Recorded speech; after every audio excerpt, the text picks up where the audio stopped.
There's probably no place on the planet where a sermon on pride is needed more than right here, because who are we? We're Americans. We are the self-proclaimed greatest country on the earth. We are a solo world superpower. We're the land of the free and the home of the brave. And we'll talk about kind of a good form of pride, and that's not always wrong to have pride in your country or your Steelers or your Pirates or that sort of stuff. But truth be told, those of us in this room, even the poorest in this room, are spoiled far beyond what the majority of the world will ever get to enjoy. We will, in a month and a half or so, sit down for a Thanksgiving meal that the vast majority of the world will never get a chance to see, observe, or partake of. Many people in many countries can't even fathom a grocery store where we go and we have all of this at our fingertips and our disposals. My son has more toys in one little basket in his room than villages inside of countries have. And if we're honest with ourselves, we are a bit spoiled. And that makes a message on pride especially useful for us, but it also makes it especially difficult. Because I'll forewarn you that today may be a little more pointed than most days. It may touch a nerve easier than some other sermons would. But if there's any place that this is needed, it's probably here as Americans. And could it be, if we were honest with ourselves and we asked ourselves tough questions, that our hearts are plagued with the same sort of pride and spiritual cancer that Nebuchadnezzar's heart was plagued with? Could it be that our soul is dissatisfied sometimes for the same reasons that we'll see Nebuchadnezzar's was? Could it be that our life is falling apart right now, or our life is about to fall apart because of our pride? In Nebuchadnezzar's life, his life went to shambles. He went from master of the universe to crazy guy eating grass. It disintegrated in a matter of moments. And it's possible that pride would do the same thing in our hearts and lives. And here inside of Daniel chapter 4, we're provided with an unbelievable case study in pride and what it can do to someone's life, and honestly the remedy for pride at the same time. And this morning I want us to see this man, Nebuchadnezzar, who I would call a prisoner of pride. So I'm going to give you 4 points this morning. And point number 1 is this: the restlessness of pride. Look in verse number 29. Verse 29, the Bible says this: at the end of 12 months, he, Nebuchadnezzar, walked into the palace of the kingdom of Babylon. Okay, so at the end of 12 months. What has been happening for 12 months is the question, and that's the first 23 verses. It lays that out for us. That 12 months prior, Nebuchadnezzar had a dream. But before his dream, he was experiencing a sort of peace and happiness, and he is the one guy probably in all of the world at this point in time that should have no worries.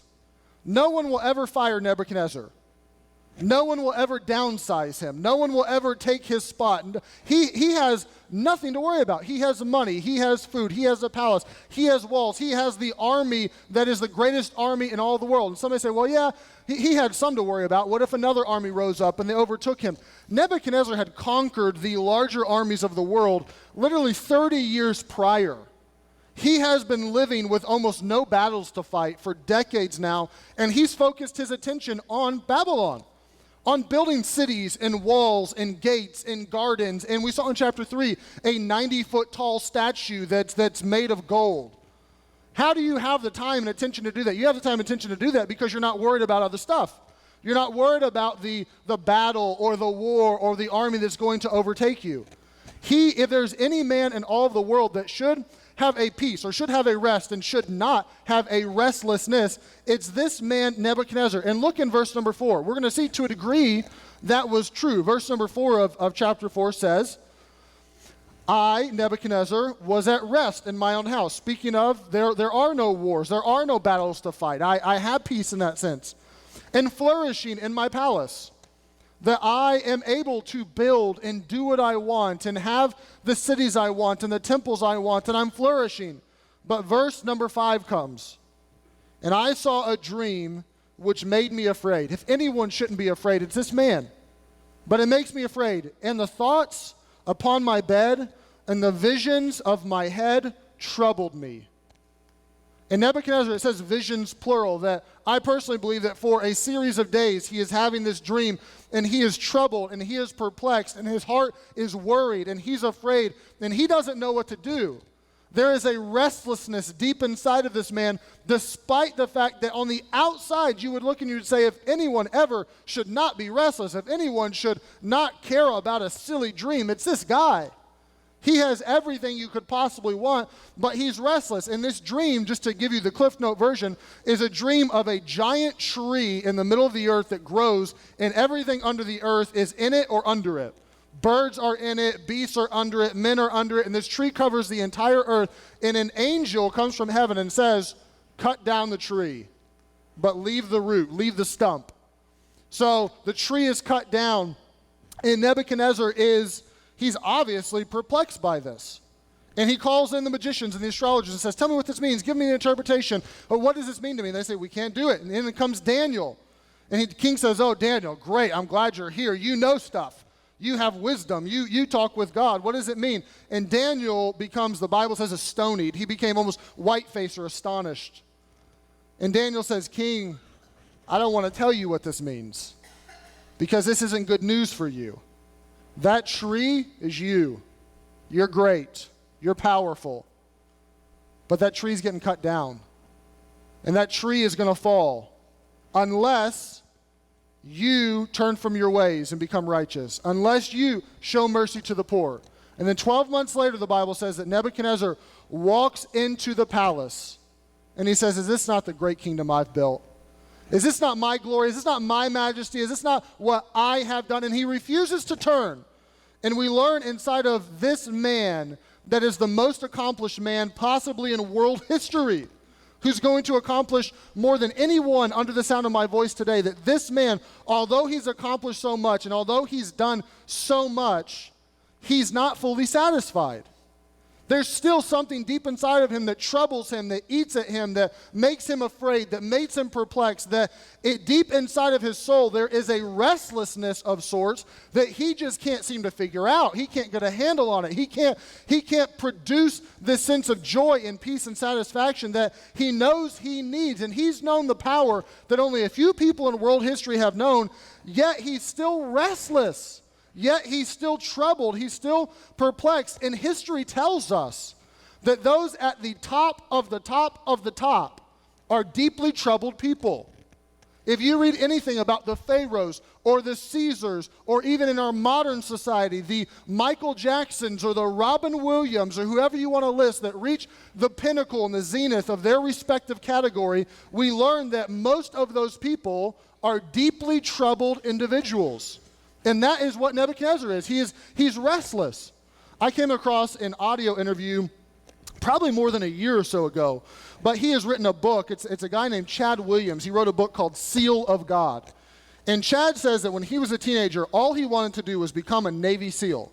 That was his goal. That was his heart's desire. So Chad's dad decided to put an ad, I don't know if it was on Craigslist or the paper or what exactly he did to put an ad out, but he put an ad out to hire a current or former Navy SEAL to come train his son and convince him not to become a Navy SEAL and not to even attempt it. So he had a reply to this ad, and a guy by the name of Scott Helvenston replied, who was a current Navy SEAL, and said, I will go train your son, and I'll leave it to me, Dad. Give me one afternoon. He won't want to be a SEAL anymore. So Chad writes and says he took him out and started making him do all these push-ups and pull-ups and all this, He was at his end. He couldn't do one more, and he told him, do 100 more.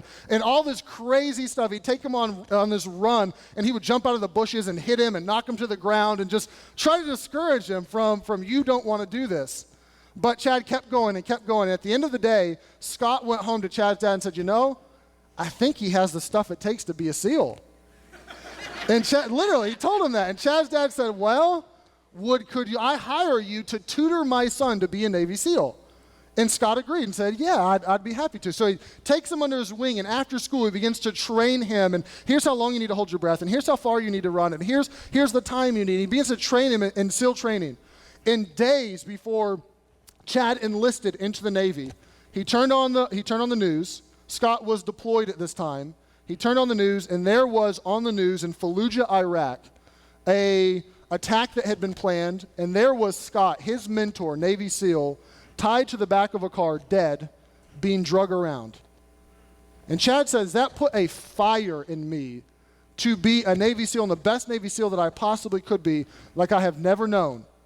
And Chad enlisted in the Navy. He went into SEAL training. There were 173 people in his class, and 13 of them made it through to be a Navy SEAL. He was one of them. And Chad says he's now a Christian, but he writes and says, I had thought for my entire life, for more than a decade, I want to be a SEAL. I want to be a SEAL. Once I go through that ceremony, once I make it, once I accomplish this, then I will have fulfillment, I'll have satisfaction, I'll be able to bring some sort of justice for Scott, I'll have some sort of peace. And he says, I got to that day, done with the ceremony, I went home, and I was just as empty as I was 2, 3, 4, 5 years prior.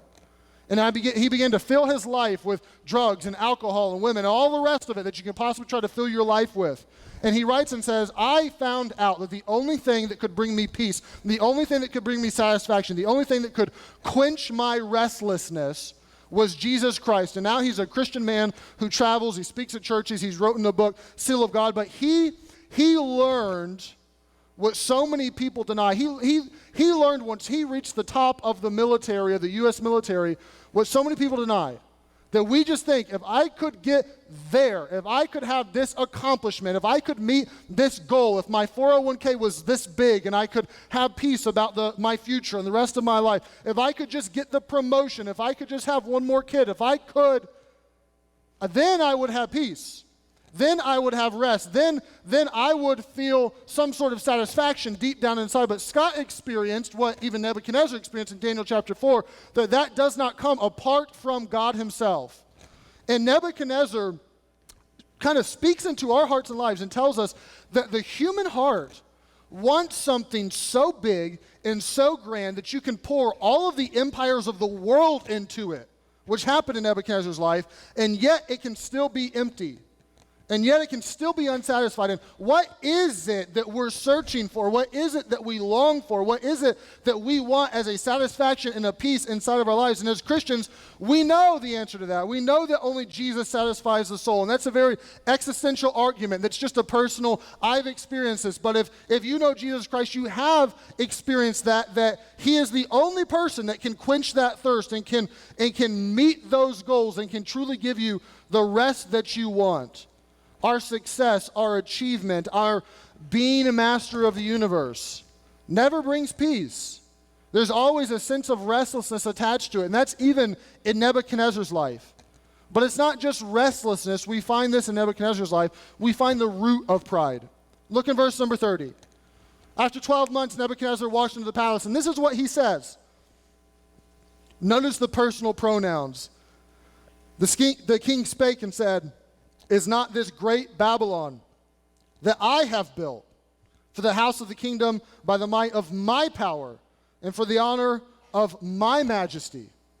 Now, I'll stop for just a moment and talk about pride, because there is a quote-unquote pride that is a good form of pride. Not biblical pride, not spiritual pride, but there is a form of pride that says, God made me American, and I'm happy because of that, and I'm proud to be an American. There's nothing wrong with that. There's nothing wrong with singing, I'm proud to be an American. But Isak Dinesen, she writes in her book Out of Africa of a good form of pride, that pride, in a good sense, is faith in the idea that God had when he made us. That we understand as Christians that we're not accidents. That God made us on purpose, that God made us with dignity in his image, that the Lord has given us a purpose and a design, and we embrace that and we rejoice in that, and that gives us hope and comfort and almost a sort of pride that God has made me and I'm valuable, and that is true. But what we're dealing with in Nebuchadnezzar's life is not that. We're talking about a spiritual cancer form of pride. And Tim Keller writes of this form of pride and says it's rooted basically in two thoughts. And both thoughts are very simple and very, very short. Thought number one is, I did it. And thought number two is, I'm do it, D-U-E. I did it or I'm do it. That's the heartbeat, and that is the root of pride. The I did it is when things are going well. When I have money in the bank, when the family is going well, when the health is intact, when everything is great, that's because of me. It's because I did it. It's because I'm smarter than them. It's because I worked harder. It's because I put in the time. I got the extra education. I take care of my body physically. It's because of me. This is why when we're snubbed or we feel like someone has done us wrong, it concerns us so much. And it troubles us so deeply because we feel like that shouldn't have happened to me. That's not what I deserve. There's so much self-concentration inside of pride that I did it. But on the flip side, there's an I'm do it. That when life isn't going well, we have this mindset of I'm owed this. I have done X, Y, Z. That should equal A, B, C. So I need more. I deserve more. I'm owed more. This is what should be given to me. And both of those are the heartbeat of pride, that I did it or I'm do it. In pride, if I was to boil it down to contrast pride and humility, pride is a cosmic form of plagiarism where you're taking credit for what God has done and you're attaching it to yourself, that I did it. But on the flip side, humility looks at life as a sheer gift. I want to show you this. Keep your finger in Daniel chapter 4, but go to 1 Corinthians 4 in the New Testament.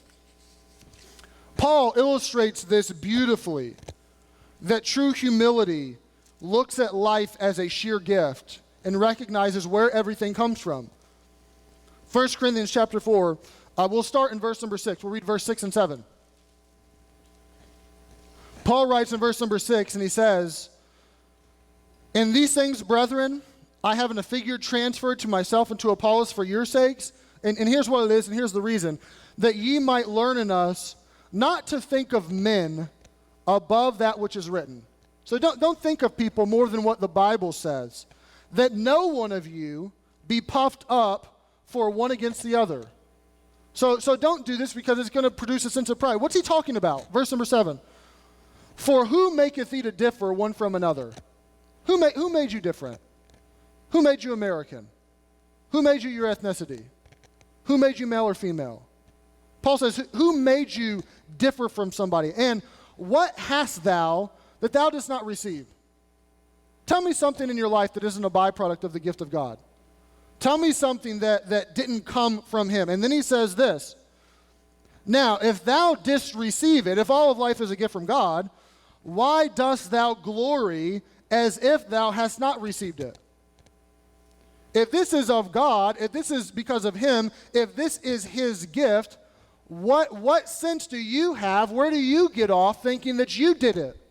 Thinking that you're due it, thinking that you're owed it, thinking that I'm somebody else. And that's what pride is. It's taking credit for what God has done in your life, and instead of receiving it as a gift from God in humility, you look and you say, no, that's because of me. That's because of my effort. That's because of my upbringing. That's because of my schooling. That's because of the job that I've worked so hard to get.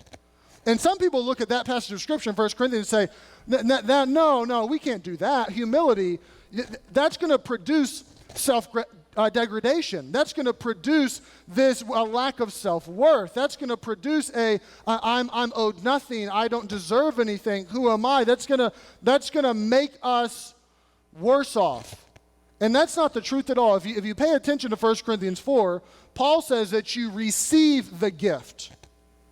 You don't walk around saying, no, I don't deserve, I won't take anything. No, thank you, Jesus. No, I don't want your gift. I don't want your grace. I don't want your mercy. I don't want what you have for me. I don't want the gift of salvation. I don't want heaven.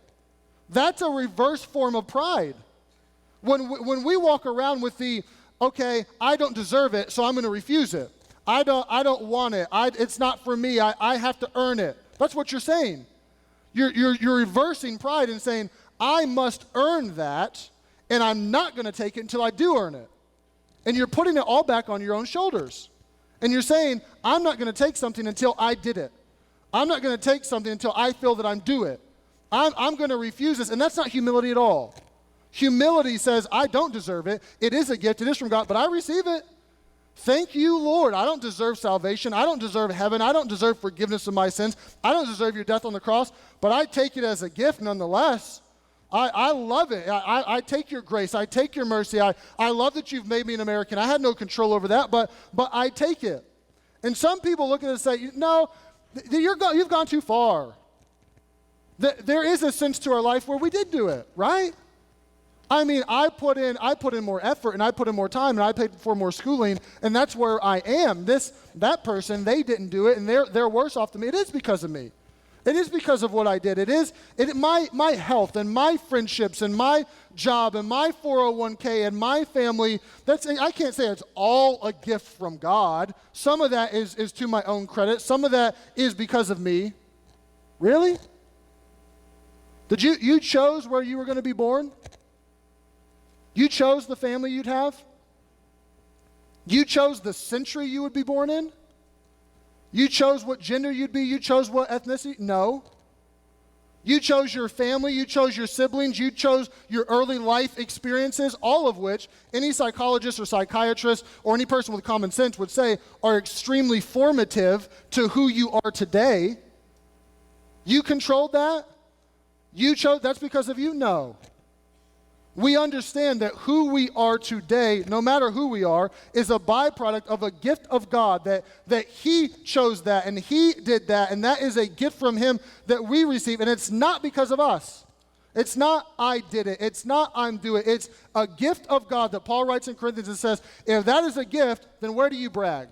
Where do you boast? Where does your pride come into play if you really see life that way? And when you see it as a gift from God, then truly pride begins to diminish. And you begin to understand that it is because of Him. But I want us to see this thirdly. I want to see the result of pride. Look in verse 33. Nebuchadnezzar says, this is my kingdom. This is my glory. This is my majesty. Verse 33 of Daniel 4. The same hour was the thing fulfilled upon Nebuchadnezzar, and he was driven from men and did eat grass as oxen. His body was wet with the dew of heaven, till his hairs were grown like eagle's feathers, and his nails like bird's claws. Nebi, that's what I call him, Nebi, he begins to live and act like an animal, literally. There are several technical names for this. The most common one is lycanthropy, which is from two Greek words, one meaning wolf and one meaning man, where we use it today just to say someone who thinks they're an animal. And I've read several over the past couple weeks, several case studies of people in the 60s or 40s or different points in time that did this, that think they're an animal. One was in 1946, and the man refused to eat anything but grass, and the result of that, they said, was that his hair was extremely thick and his fingernails were extremely thick, which is exactly what Daniel chapter 4 says. So this is a real mental illness that does even happen in our day and age now. It's very rare. It's not common. Most psychologists, psychiatrists would never see this in their practice, but this does actually happen. But we can learn a lesson. You say, okay, my pride, the result of pride, I'm going to become an animal? Probably not. But here is, I think there's a valuable lesson in a word picture here of what happened to Nebuchadnezzar. Here's what pride honestly does. It defaces humanity, and it makes you animalistic. It starts to ruin humanity and your sense of connectedness to the human race, and starts to make you animalistic. There are three ways I think that it can do that. Like an animal, pride produces an inability to sympathize with people. How many of you have cats in the room? Any cat lovers? Okay, great. How many of you have cats but you don't love them? Some of you, a couple of you. They just wandered in my house and I haven't been able to get rid of them. Any dogs? You have some dogs in the room? Okay, good percentage of the room. We have some pet people in here. I won't ask all the other guinea pigs and rabbits and who knows what you have, scorpions and all the rest of it. But you know something, that as much as we love animals can't sympathize with you. You say, no, my cat, he rubs my leg when I'm sad. Until you give him food, and then he stops, or she stops. They don't sympathize with you. They don't have an imagination to be able to understand what you're going through, to be able to understand the troubles or what's hurting you. And pride eats sympathy and empathy. And it eradicates it from our life, that we no longer have this human ability that we should have to be able to sympathize or empathize with somebody. We look at those that are worse off than us, or we look at the poor person inside of our own community or outside of our community in some third world country, and we say, well, sorry, poor person, I have what I have because of what I did. I worked hard, I applied myself, I took the high road, you should too. You're where you're at because of what you did. If you just would have been like me and done what I did, then maybe you'd be owed something too. I'm sorry, man, with bad relationships. You just should have read Winning with People. I read that book and it helped me, and now I have a great family, and I have friends, and I have neighbors who love me. Forget that it's you were abused as a child. Forget it's that you're struggling with this physiologically. I have no sympathy for you. I have no empathy for you, because what I have is because of me, and what you have, even if it's a lack, is because of you. And it eats it up, and it makes us animalistic. That we can no longer come alongside somebody and weep with them and care with them and help them and sympathize with them. Pride makes us completely and totally absorbed in ourselves. It's no longer about other people. It's no longer about those who are hurting. It's no longer about those that need the gospel. It's about us. It's about what we've done and what's good for us. I would say, secondly, like an animal, pride creates ego, survival instincts. You say, what do you mean like that? C.S. Lewis probably said it best in Mere Christianity. This is what he wrote about pride. He said, pride wants to be petted and admired, to take advantage of other lives, to exploit the whole universe. And especially, speaking of ego survival instincts, especially it wants to be left to itself, to keep well away from anything better or stronger or higher than it, anything that might make it feel small. When pride is in my heart or your heart, when we're struggling with it, we want to run and resist and get away from anyone who's smarter than us or sharper than us or has more money than us. We resent the person that got the promotion. We resent the person that's accomplished more inside of the world system than we've accomplished. We resent the person that has the good health and we don't have the good health. We want to run from that.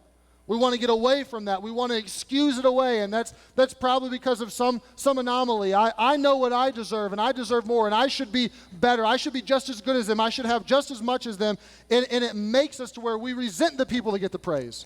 We resent the people that have more, have been blessed by God in some way. But truth be told, if we reverse that, the entire world would be mad at us because we have more than the vast majority of the world currently or historically. We enjoy more. We're more spoiled. But we want to get to the top of the 1%. And I'm not talking about the 1% as we refer to them in politics. I'm talking about us as Americans. We are the 1% as a whole in the world. And we want to get to the top portion of that 1%. And we want to resist people that have more. And our ego can't take a hit, and we can't be around people that have more than us or know more than us or are better than us because of our pride. Lastly, like an animal, pride makes you incapable of joy. You say, wait a minute, I have a dog, he's happy. I walk in the door, he wags his tail, he jumps around, he's a great little creature, he's my best friend. That may be true. Animals can know happiness, which is dependent upon their hap. It's dependent upon what happens to you. But animals can't know joy. Animals have no ability to rise above their circumstances. Animals have no ability to be happy or joyful despite of a suffering, despite of a sickness. If you have an animal that's sick, see if they're happy at all ever. No, because they don't have the ability to rise above that and to see the silver lining and to understand it. And pride sucks all of the joy out of life. That's a result of it. It makes us like animals, in that when things are going well, we say, well, it's about time. Should have happened 5 years ago. You know, I've been putting in so much work and effort, and I've been doing all this, and I've been reading my books, and that should have happened. But when things don't go well, we say, this isn't fair. There's never any joy. There's never any satisfaction. There's never any peace, because pride eats at us. But what is the remedy for pride? I want us to see that lastly. And this is what Nebuchadnezzar experienced. And it was painful. It was very painful for him. And truth be told, it would be painful for us as well. The remedy for pride is this. You cannot will it. God has to do it. And there's a myriad of different ways God could do it. He could do it today, right here in your seat, in your heart, he could do it. But God has to do this.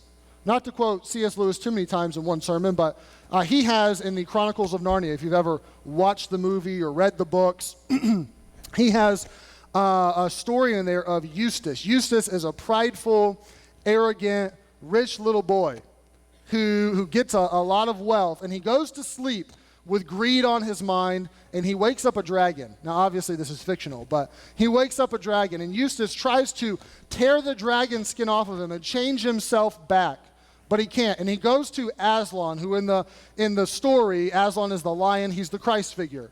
And he says, Aslan, look at what's happened to me. Help me, change me back. And Aslan looks at him and he says, I can help you, but I will have to undress you. Speaking of his claws and his skin. And Eustace says, I allowed Aslan to undress me, and I thought that as the lion ripped off the dragon skin off of my body, I thought I was going to die, is what he says in the Chronicles of Narnia. And that's an apt illustration for us, that we cannot change our pride by an act of the volition or will. Only God can change us. Only God can show us and can rid our hearts of pride. And so how does this happen? How does God undress us? How does he take care of our pride? It happens in two ways. And it's two thoughts that completely counteract and fight the I did it and I'm do it. There are two thoughts that go in complete opposition to that. The two thoughts are this. Number one, I only deserve judgment. I deserve nothing more than judgment of God. There's nothing in myself or what I've done or my life that I deserve more than judgment. And number two, I also see that I'm an object of the greatest mercy of God. We see that in our own lives, that if we are not embarking upon cosmic plagiarism, if we are saying no to our pride, then we don't see the world as I deserve. We don't see our life as I'm due. We don't see it as you owe me, God. We see it as, in a biblical way, that God, I understand Romans 3. I understand that I'm a sinner. I understand that I am in need of punishment, that I am in need of your mercy and your grace, and I don't deserve it. And I'm not worthy, and I am not a good person. Life is not about, and our society has been spoon-fed, the why do bad things happen to good people? And you understand biblically that that's a farce. That's not true. It's why do good things happen to bad people? And you see yourself as the bad person, as the sinner. And that's painful. That's extremely painful to come to a point where you realize, I don't deserve this. This is only God's goodness. This is only his mercy. This is only his grace that he's done this for me. But at the same time, I see that I'm the object of the greatest mercy. That he has been gracious, and he has been merciful, and he did die on the cross for my sins, and he did pay the price for me. And while I don't feel worthy, and I don't feel deserving, and I don't feel like I'm valuable, I understand that he paid the price for me, and I must have some inherent worth. I must be valuable to him. He paid to redeem me. He did this to me. And this is the point that Nebuchadnezzar comes to. Look at the end of the chapter. Look at verse number 35. You see that Nebuchadnezzar embraces both of these mindsets. That I am not worthy, and the only thing that I deserve is punishment, but at the same time, I'm the object of God's greatest mercy. Look at verse number 35. After things were restored to Nebuchadnezzar, verse 35, all the inhabitants of the earth are reputed as nothing. Now that is a potent phrase because Nebuchadnezzar is including himself. Who am I? Who are we? We're nothing. And he, God, doeth according to his will in the army of heaven and among the inhabitants of the earth, and none can say his hand or say unto him, what doest thou? When you grasp that, when you grasp that you don't deserve anything, you have the inability now to look at heaven and say, God, what are you doing? Why would you do this to me? Why would you give me this? Why would you see yourself as, I deserve the little bit of good I have or the lot of good I have. I don't deserve that. I don't deserve anything but judgment. I can no longer look at heaven and shake my fist and say, you can't do this to me. What are you doing, God? I don't deserve this. I'm due more. I'm owed more.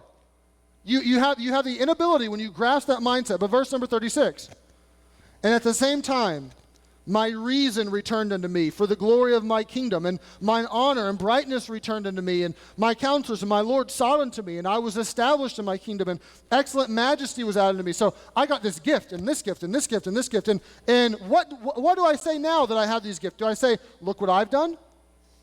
Do I say, look what I have? Do I say, look what I built? No, he says in verse 37, now I, Nebuchadnezzar, praise and extol and honor the King of heaven, all whose works are truth, and his ways judgment, and those that walk in pride he's able to abase. He says, I understand now that I am the object of God's mercy. I understand now that those gifts are from him, and my kingdom's from him, and my power's from him, and my majesty's from him. This is not about me. This is about what he's given me and what he has done in my life. Nebuchadnezzar was a man who thought he was the master of the universe, which was a stretch. He was not. He is not the master of the universe, but he's proclaiming that he is, and God humbles him. But on the flip side, we as Christians have the supreme model of Jesus Christ, who was and is the master of the universe, but yet chose to deny it. But yet chose to humble himself, to become a servant, to become obedient unto death, even the death of the cross. It's the opposite. It's the humility. It's as the master of the universe, as the creator of it all, I'm going to take on flesh, and I'm going to die on a cross, and I'm going to humble myself in supreme contrast to Nebuchadnezzar. And why did he do that? Why would Jesus do that? Why would he embark upon that? To cure you, to take the disease of me and eradicate it from your heart, to save you from your sin, which does include pride, which is the top of God's hate list in Proverbs, to bring you to a point where you realize that this is not about me, and I don't deserve anything other than judgment, but Jesus Christ did it for me, and he humbled himself. He is the supreme example, and now I'm the object of his mercy. He wants to give me grace. He wants to give me salvation, and I accept that. One commentator said of this mindset, when we grasp that we don't deserve anything other than judgment, but at the same time, God has given us so much grace and mercy. He said, an experience of Christ's grace strikes a fatal blow to our egocentricity. The sight of Jesus dying for us out of love destroys both pride and self-hatred at the same time. When you understand that Jesus Christ died for you out of a heart of love, it eradicates your pride, and it also eradicates the I won't take anything, I won't receive anything, your self-hatred. He deals with them both in one fatal blow when you understand that this was for you. And the true remedy for pride is an understanding, is a mindset that Nebuchadnezzar experiences, that I don't deserve this. I didn't do it, and I'm not due it. This is not about me. This is about him, but he has given. And in humility, like 1 Corinthians, I receive it and I take it, and all I can say is thank you, Jesus. All I can say is thank you for the price that you paid. I don't know why you did it for me. I don't feel like I'm worthy. I don't feel like I'm valuable. But apparently I am, because you did it for me, and I take it as a gift, and I say thank you. And when we have that heart, then pride begins to dissipate. Then our animalistic behavior of our inability to sympathize with people, our inability to empathize with people, our being so attached to our ego begins to go away when we understand, you could say it this way, when we understand biblically who we are and who he is. When we understand that all of life is a gift. We did not do this. We did not earn this. We did not work ourselves through this. It's a gift of God, not just salvation, although it is, but even what we live and what we enjoy as Americans. It's because of him. And when we understand those mindsets, then pride begins to go away, and the remedy is applied to our hearts and lives. And hopefully, we do not have to experience what Nebuchadnezzar experienced. Hopefully, our life does not have to turn to shambles before we realize that. Hopefully, we have the sense enough to realize biblically that that's the cure today for my heart, before it becomes that drastic. Daniel told Nebuchadnezzar, before 12 months was up, he said, if you will turn to righteousness, if you will begin to show mercy to the poor, if you will begin to do that, then you'll be spared. But Nebuchadnezzar refused. And this message to us as Americans is extremely pointed. And for many in this room, it may be a clarion call that says, take note, humble yourself, understand who you are, understand who God is, because if we don't, the solution to that is a Nebuchadnezzar sort of solution. The solution is drastic, and we'll be thankful for it at the end, but I dare say that God prefers not to do it. I dare say that he prefers for us just to understand now, today, who we are and who he is.